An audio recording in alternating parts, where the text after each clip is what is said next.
जय जिजाऊ जय शिवराय बांधवानो.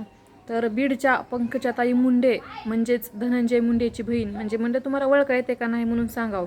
तर त्यांचं असं म्हणणं आहे की मराठ्यांच्या आरक्षणासाठी सरकार सातत्यानं सतर्मक विचार करते आणि कायद्याच्या चौकटीत बसणारं आरक्षण पण त्यांना दिलेलं आहे.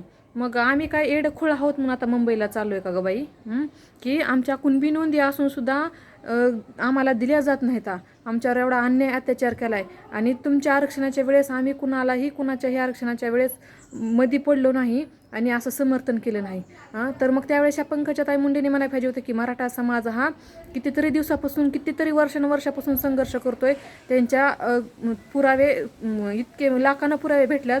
तर ह्या फडणवीस सरकारनं त्यांचं आरक्षण 100% देऊन टाकावं असं ह्यांच्या तोंडून एकही शब्द फुटत नाही बांधवानो. तर त्याच्यामुळं आपली एकजुटीची ताकद हेच आपल्या कामी येणार आहे.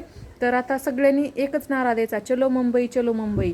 2 दिवस काम बडू आणि आपल्या लेकरांचं आयुष्य घडू. जय जिजाऊ जय शिवराय. एक मराठा कोटी कोटी मराठा.